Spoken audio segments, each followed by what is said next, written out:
When father fell ill, everyone remembered the forgotten son, and I remembered the $300,000 that my brother and sister received. So I set my conditions and, growing up, I always knew my family was a little different. Not in the quirky, charming way some families are, but in a more subtle, insidious manner that only became clear as I got older. My parents, James and Linda, had a way of making me feel like an outsider in my own home. I have two younger siblings, Ethan and Sophia, who always seemed to be the golden children. I never knew why, but everything seemed to come easier for them, like the universe was handing them life on a silver platter while I was left scrambling to get by. It wasn't just in my head. I distinctly remember one summer when I was about 16. I wanted to join this summer coding camp. I'd been obsessed with computers and programming ever since I could remember, and this camp felt like my ticket to something bigger. I spent weeks psyching myself up to ask my parents, convinced they'd be thrilled about me wanting to do something constructive with my time. But when I finally worked up the courage, their reaction was nothing like I'd hoped. "We can't afford that right now," my dad said flatly, without even looking up from his newspaper. "Why don't you find a summer job instead? You need to learn the value of hard work." I was crushed. I could have understood if they were genuinely strapped for cash, but that same summer, they paid for Sophia to go on a high school trip to Europe and got Ethan a brand new car for his 17th birthday. It wasn't just about money, it was about priority. And I was never the priority. The favoritism wasn't always about big-ticket items, though. It was in the everyday moments, too. I remember one time when my dad had promised to take us all to a baseball game. I was ecstatic. It felt like a chance to bond as a family, maybe even break down some of the walls that had been built up over the years. But when the day finally came, Ethan and Sophia were the only ones who got to go. Dad pulled me aside and said he only had enough tickets for two and figured it wouldn't be a big deal if I sat this one out. Those little moments accumulated over the years, stacking on top of one another until they became too heavy to bear. By the time I graduated high school, I was desperate to escape. College was my ticket out, but, of course, my parents didn't offer to pay for it. I took out loans, worked nights, and barely scraped by. Meanwhile, Ethan and Sophia had their tuition and living expenses covered by my parents as if it were the most natural thing in the world. They got to experience college without the stress of juggling work and school, and I envied them for it. For years, I tried to convince myself it didn't matter. I told myself that their support or lack thereof wasn't going to define my life.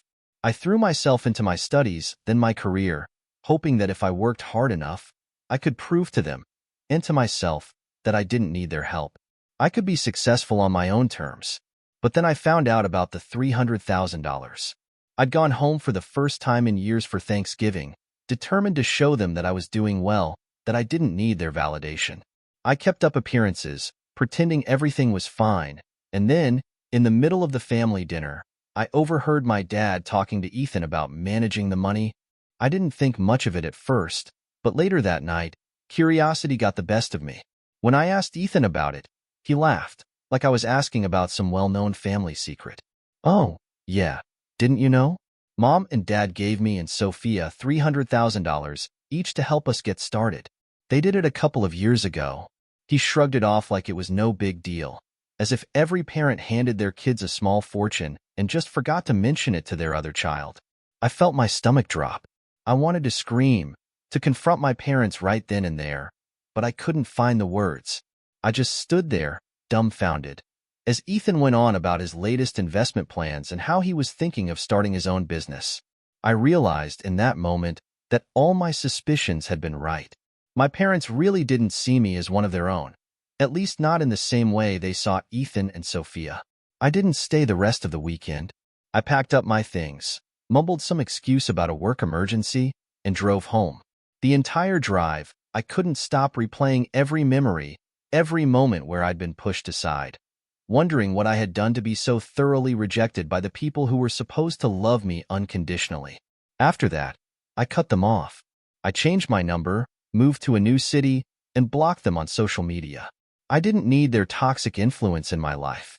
I was going to build something for myself without them, and I was going to prove that I was worth more than they'd ever given me credit for. The next few years were a blur of hard work and sleepless nights.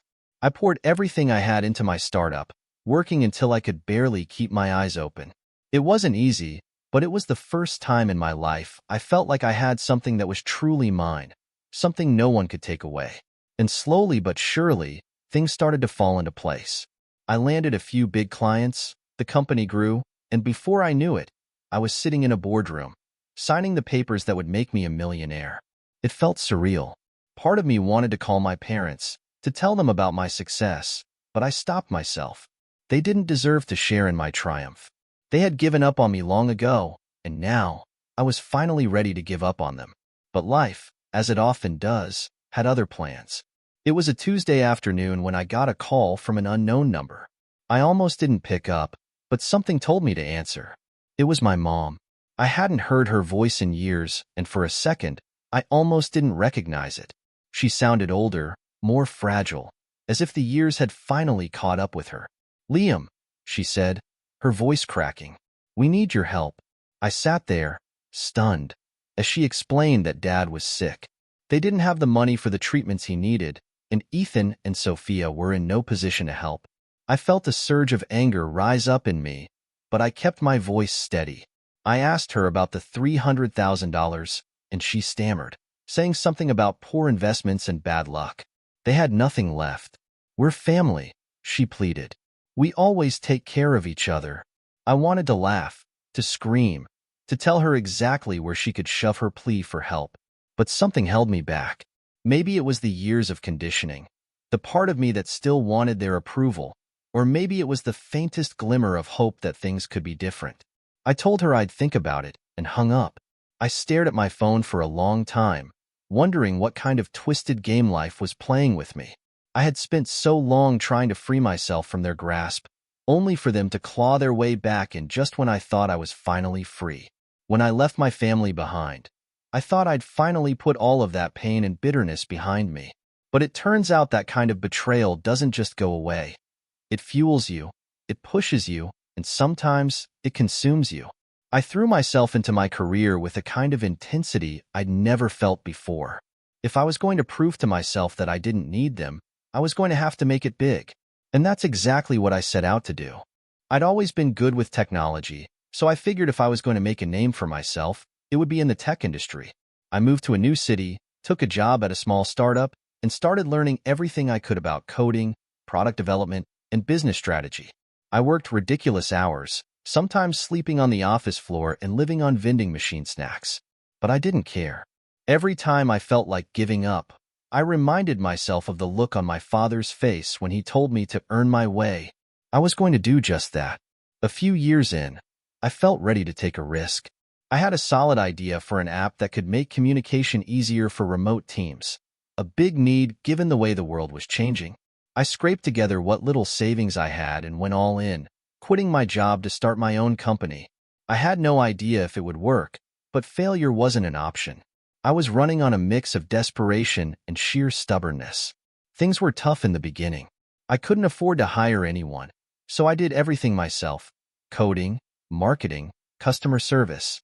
There were nights I didn't sleep at all, running on coffee and the drive to prove that I was capable of success on my own. Slowly but surely, though, I started to gain traction. I secured a few small investors, got featured in a tech blog, and soon enough, I was seeing downloads and positive feedback from users. It was happening. I was building something real, something that was mine. I hadn't spoken to my family since that Thanksgiving debacle, and honestly, it felt like a relief. Every now and then, I'd see a post on social media about my siblings. Ethan was still pursuing his so-called investments, and Sophia was living her best life, taking vacations to tropical islands and posting about her luxury lifestyle. I couldn't help but feel a pang of resentment. They were living easy lives, thanks to my parents' money, while I was out here busting my ass to make something of myself. But the resentment became less and less as I grew more successful. I realized I didn't need their validation anymore. And then, the moment I'd been waiting for finally came. I got an offer from a major tech company interested in buying my app. It was a dream come true. After a few intense negotiations, I signed the papers, and just like that, I was a millionaire. I felt a mix of disbelief and euphoria. I had done it. I had achieved something they never believed I could. I was finally free, financially and emotionally. For a while, I lived in blissful solitude. I traveled, bought myself a nice apartment, and indulged in the little things I'd always denied myself. I was happy, or at least I thought I was. But something was still nagging at me, a small voice in the back of my mind that wouldn't let me rest. I wondered if, despite everything, my family would ever care about what I'd accomplished. Did they even know? Would they ever understand what it took for me to get here? Months went by, and I convinced myself that I was over it. I didn't need their recognition. I had done this for me. But then, one day, I got a call. An unknown number. Normally, I'd ignore it, but something compelled me to answer. Hello? Liam? The voice on the other end was unfamiliar, but there was something about it that felt eerily familiar. It's Mom. My heart sank. After all this time, hearing her voice again felt like a punch to the gut. I hadn't expected to ever hear from her again, and suddenly, all the old wounds were ripped open. What do you want? I asked, keeping my voice as cold as possible. Liam, it's your father. He's sick. We need your help. The words hung in the air, heavy and suffocating. I didn't know what to say. Part of me wanted to hang up right then and there, but another part of me, a part one thought I'd buried, felt a twinge of guilt. After everything they'd done, they were asking for my help? The audacity was almost laughable. Why should I help you? I finally replied, my voice shaking with a mix of anger and something else I couldn't quite name. You didn't think about me when you gave Ethan and Sophia that money. You didn't care when I was struggling. There was a long silence on the other end, and I could hear her take a shaky breath. I know, Liam, and I'm sorry. We should have been there for you, but things were complicated. Complicated. That was the word they always used when they didn't want to admit they were wrong. I felt my anger boiling over, but I forced myself to stay calm. I don't owe you anything, I said firmly. I built my life without you. Why should I come back now? Because he's your father, Liam, and because we're family. We always take care of each other. Family. The word felt foreign coming from her. For as long as I could remember, they had treated me as if I didn't belong, as if I was an inconvenience they had to tolerate. Now, they were trying to use that same bond to guilt me into helping them? I need to think about this, I said, and before she could say another word, I hung up. My hands were shaking, and I could feel the familiar weight of anger and betrayal settling back over me. I had spent so long trying to escape from them, and now they were dragging me back in. For the next few days, I couldn't stop thinking about that call. Part of me wanted to leave them to their fate, to let them suffer the consequences of their own choices.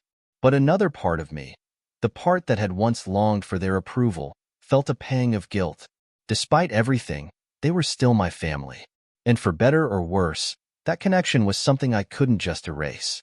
After a week of agonizing over it, I made a decision. I wasn't going to help them out of the goodness of my heart, but I would hear them out. If they wanted my help, they were going to have to answer some hard questions first. I wanted to know exactly what they had done with that $300,000 and why they thought they could just waltz back into my life and demand my support after years of neglect. I called my mom back and arranged to meet her and my father at a neutral location, a coffee shop near their house. I wasn't ready to go back home, to step into the place where so many painful memories had been made. I needed to keep some distance, both physically and emotionally. When I arrived, they were already there, sitting at a small table by the window. My dad looked old, much older than I remembered. His face was pale and drawn, and he seemed to have shrunk into himself, as if the weight of his illness had physically diminished him. My mom looked tired, too, with dark circles under her eyes and a tense expression that I had never seen before. I sat down, keeping my expression neutral. All right, I said, folding my hands on the table. Explain. What happened to all that money? My mom glanced at my dad, and he gave a small, almost imperceptible nod. We made some bad investments, she began, her voice barely above a whisper. We thought we were doing the right thing, but things didn't work out the way we planned. Bad investments? I repeated, struggling to keep my voice steady. You gave Ethan and Sophia $300,000 each, and now you're telling me you don't have anything left? My dad looked down, avoiding my gaze. Ethan lost a lot of it in some business ventures that went south. And Sophia, well, she has a lot of debt. We tried to help them, but it just made things worse. I felt a bitter laugh escape my lips. So, you're telling me that after years of putting them first, you finally realized that maybe you made a mistake? They didn't respond, and the silence that followed was almost unbearable. I could see the regret in their eyes, but it didn't make me feel any better. If anything, it only made me angrier. They had spent years ignoring me, and now, when they were at rock bottom, they were expecting me to pick up the pieces. I don't know if I can help you, I said, standing up. I have a life of my own now, and I don't think you realize how much damage you've done. My mom reached out, grabbing my arm.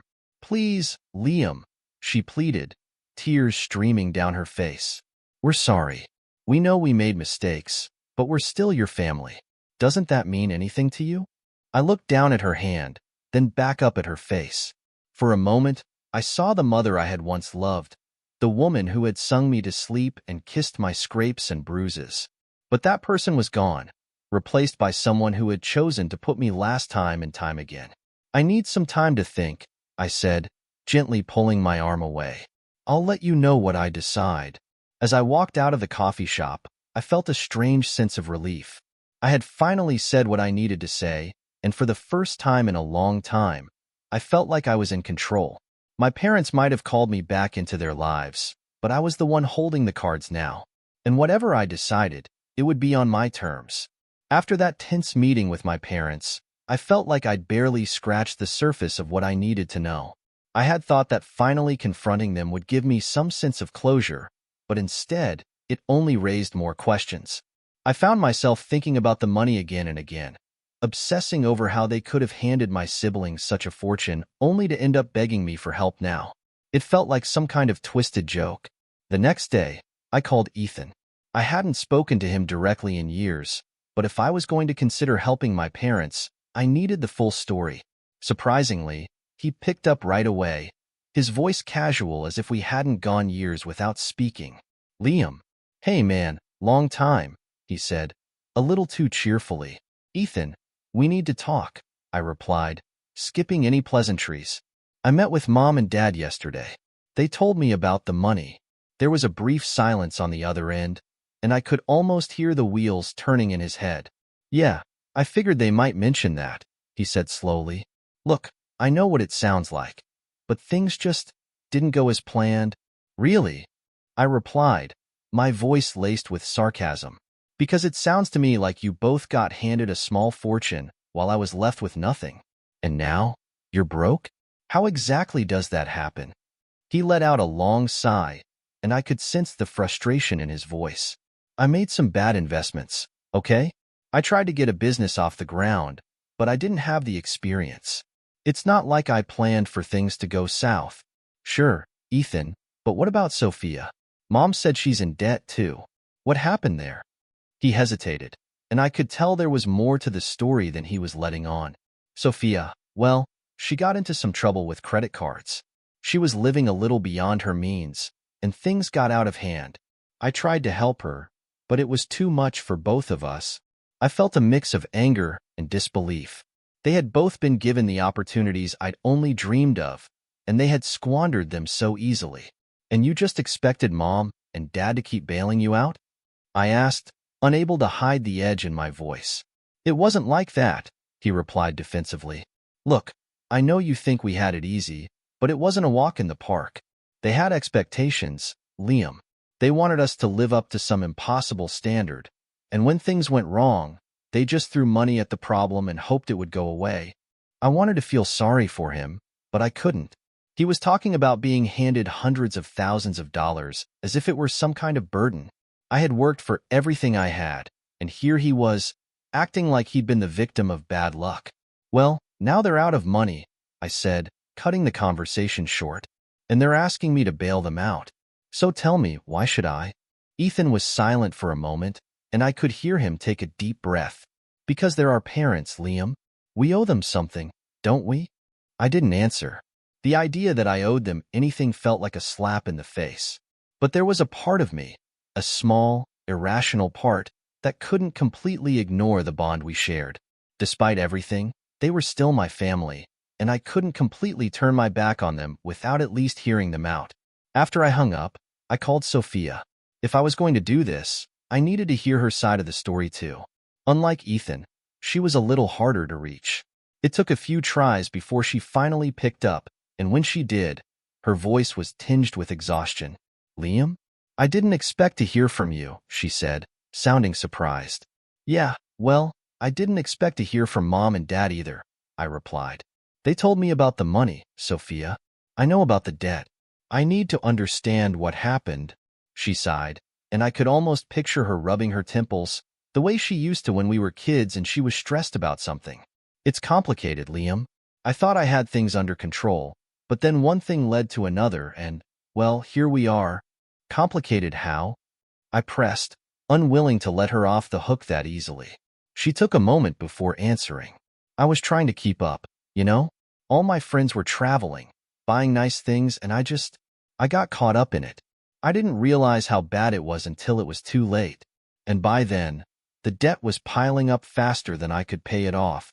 So you're telling me you spent it all on clothes and vacations?" I couldn't keep the judgment out of my voice. "It's not that simple, Liam," she said, her tone defensive. "I know I made mistakes, but it wasn't just about the money. I was trying to live up to expectations, to be the person they wanted me to be." "And how did that work out for you?" I asked, my anger bubbling over. She didn't answer, and I could feel the weight of her silence.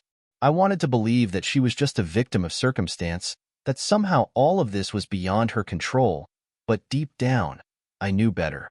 They had been given every advantage, every opportunity, and they had thrown it all away. "I can't just hand over money to fix this, Sophia," I said finally. "I need to know that things will be different this time. I'm not going to be your safety net." She let out a shaky breath, and I could hear the defeat in her voice. "I understand, Liam. I know you don't owe us anything. I wish things had been different." As I hung up the phone, I felt a strange sense of relief. I had finally said my piece, and now, the decision was mine to make. I wasn't going to let them guilt me into helping them, but if I did choose to step in, it would be on my terms. I agreed to meet with my parents one last time to discuss the specifics. I told them that I wasn't going to just hand over money, and if they wanted my help, they were going to have to play by my rules. We met at the same coffee shop, and this time, I came prepared with a list of conditions. "I'll cover Dad's medical expenses," I began, looking them both in the eye. "But I'm not giving you cash. I'll set up a trust, and the money will only go towards his treatment and necessary living expenses. Anything beyond that, and you're on your own." My mom looked relieved, but my dad's face fell. "What about Ethan and Sophia?" he asked, his voice barely above a whisper. "They're in trouble too, Liam. They need your help." I shook my head. "They made their choices. I'll help you, but I'm not responsible for their mistakes. If they want my support, they'll have to earn it." They looked at each other, a mixture of resignation and disappointment in their eyes. I could tell they wanted more, that they were hoping I'd swoop in and save the day. But I wasn't the same person they had pushed aside all those years ago. I had worked too hard to let them drag me back down. "I'm giving you a way out," I said, standing up. "Take it or leave it." As I walked out of the coffee shop, I felt a strange sense of satisfaction. I had finally taken control of my own narrative, and for the first time, I was making decisions based on my own terms. I wasn't going to be their safety net, but I wasn't going to abandon them completely either. I was done playing by their rules, and now they would have to live with mine. In the weeks that followed, I set up the trust and made arrangements for my dad's medical care. I kept my distance, refusing to let them back into my life any more than necessary. I had done my part, and now it was up to them to figure out the rest. After setting up the trust for my dad's medical expenses, I tried to distance myself, hoping that would be the end of it. But, as with most things involving my family, nothing is ever that simple. I soon found myself in a new web of complications, especially with my siblings. Ethan and Sophia were furious about the conditions I had imposed, and they weren't shy about letting me know. The first confrontation came from Ethan. He called me one night, his voice laced with bitterness. "You think you're better than us now, huh?" he sneered. "Just because you made a little money? You think you can waltz back in and call all the shots? I took a deep breath, trying to stay calm. I'm not trying to be better than anyone, Ethan, but I have to protect myself. I'm willing to help, but I'm not going to throw money into a black hole. A black hole? Is that what you think of us? He snapped. We're your family, Liam. We're supposed to look out for each other. Funny, I don't remember you looking out for me when I was struggling to get by, I replied, unable to hide the edge in my voice. You had everything handed to you, and you still managed to blow it all. I'm not going to make the same mistake. Ethan didn't have a comeback for that. Instead, he hung up, leaving me alone with the echo of his anger. I knew he would be upset, but a part of me had hoped that he would understand. I wasn't doing this to punish him. I was trying to help, but I wasn't going to sacrifice myself in the process. A few days later, Sophia called. Unlike Ethan, she wasn't as confrontational, but her disappointment was palpable. I know you think you're doing the right thing, she said, her voice soft, almost pleading. But we're your siblings, Liam. We've made mistakes, sure, but we're still family. I know, Sophia, I replied, feeling a pang of guilt, but I can't keep enabling those mistakes. If you want my help, you have to show me that you're willing to change. She sighed, and I could hear the weariness in her voice. I don't know if I can do that, Liam. I've tried, but I don't know. There was a vulnerability in her voice that I hadn't heard before, and for a moment, I felt a surge of compassion. I wanted to help her, to make things right, but I also knew that I couldn't do it for her. She had to want it for herself, and that was something I couldn't control. After our conversation, I decided to lay out some additional conditions for any further support. I called both of them and told them that I would only consider helping with their financial issues if they agreed to go to financial counseling and take accountability for their spending. I wasn't sure if they would agree, but I knew it was the only way I could be involved without feeling like I was just throwing money away. To my surprise, they both agreed. I wasn't sure if it was out of genuine desire to change or just desperation, but either way, it felt like a small victory. I set up appointments with a financial counselor and made it clear that this was their last chance. If they didn't follow through, I was out, no questions asked. The next few weeks were a strange mix of hope and anxiety.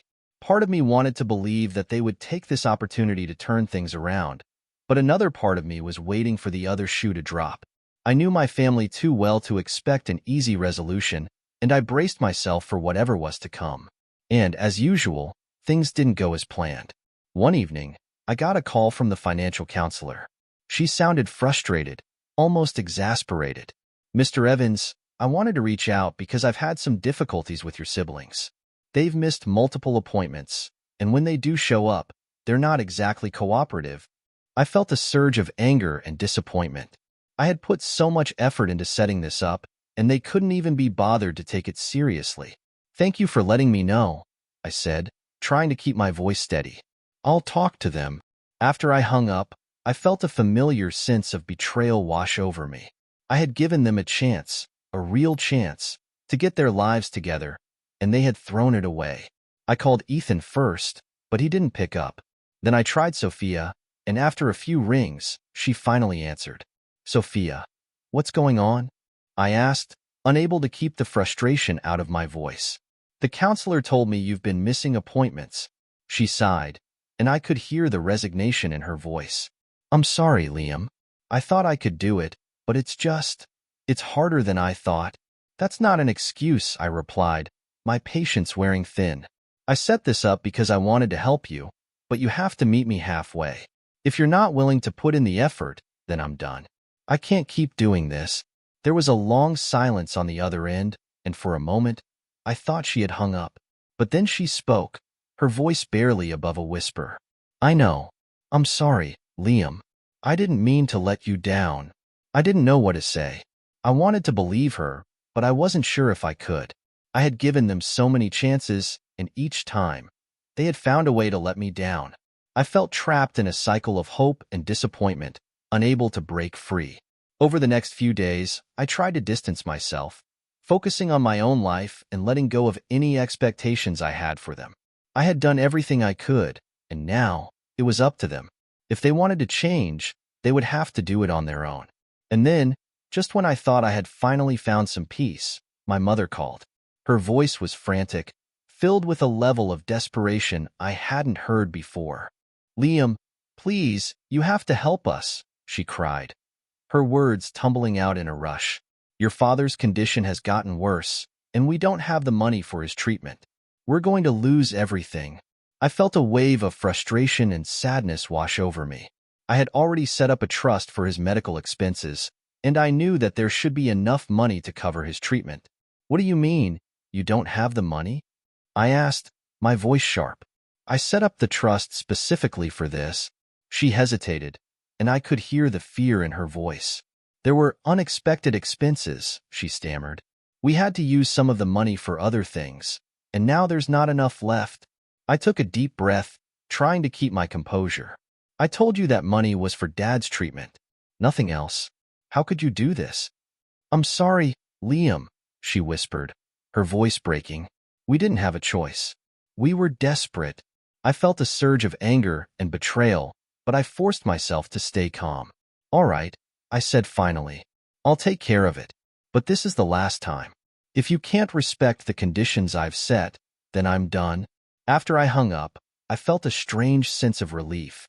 I had finally set a boundary, one that I knew I wouldn't break. I had done my part, and now it was up to them to live with the consequences. In the weeks that followed, I managed the trust myself, overseeing every expense and making sure that the money was used solely for my dad's treatment. It was exhausting, but it gave me a sense of control that I hadn't felt before. I was no longer at their mercy, and I wasn't going to let them drag me back into their chaos. By the end of it all, I had done everything I could. I had set up the trust, imposed conditions, and given them multiple chances to prove themselves. But they had chosen their path, and now they would have to live with it. I was done playing the role of the savior, done trying to fix their mistakes.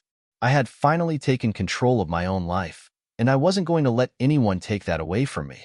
I had spent too long trying to earn their love, trying to prove that I was worth something. But now, I knew that I didn't need their approval. I had built something for myself, something that they couldn't take away. And as I walked away from it all, I felt a strange sense of peace. I had finally broken free from their hold, and I was ready to start a new chapter of my life, one that was defined by my own choices, not theirs. I had done my part, and now I was ready to move on. After setting up the final arrangements for my dad's medical care and imposing strict boundaries on my family, I felt a weight lift off my shoulders. I had done everything within my power to help, and now I was done. For the first time in years, I felt like I could finally breathe again.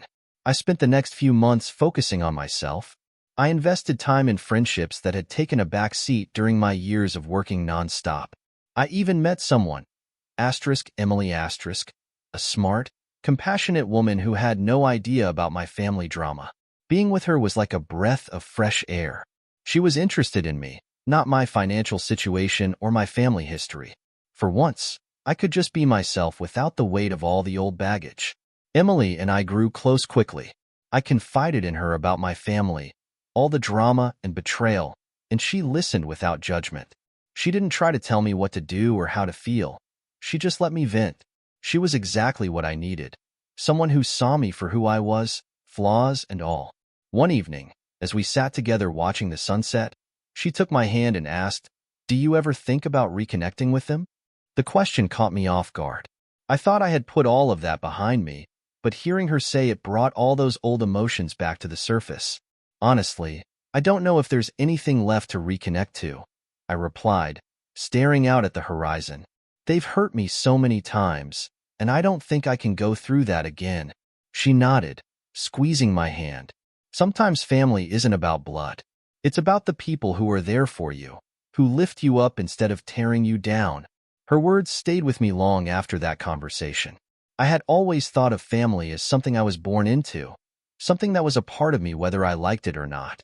But maybe it was something I could choose. Maybe I could build my own family, one that wasn't defined by betrayal and resentment. In the weeks that followed, I started to reevaluate what family meant to me. I began reaching out to old friends, people I had lost touch with over the years. I rebuilt those connections, and in doing so, I found a sense of belonging that I hadn't felt in a long time. I realized that I didn't need my biological family to feel complete. I could create my own support system, one that was built on mutual respect and love. One day, out of the blue, I received a message from Mark, a childhood friend of Ethan's who I hadn't seen in years. He'd heard about my success and wanted to catch up. I was hesitant at first, unsure of what he might want, but curiosity got the better of me, and I agreed to meet him for coffee. As we sat down, Mark looked at me with an intensity that took me by surprise. "Liam, I've got something to tell you. It's about your family." I felt a knot form in my stomach.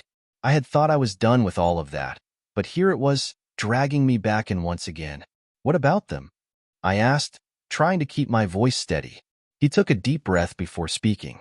"I don't know how much you know, but Ethan and Sophia, they weren't just bad with money. They were involved in some pretty shady stuff. I'm talking loans, gambling debts, things that could get them in serious trouble." I felt a surge of anger mixed with disbelief. I had known they were irresponsible, but this was something else entirely.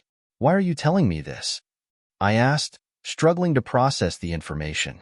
"Because I thought you deserved to know the truth," he replied, his voice steady. "They were using the money your parents gave them to fund some risky ventures, and when it all fell apart, they tried to cover it up. That's why your parents were so desperate. They weren't just out of money.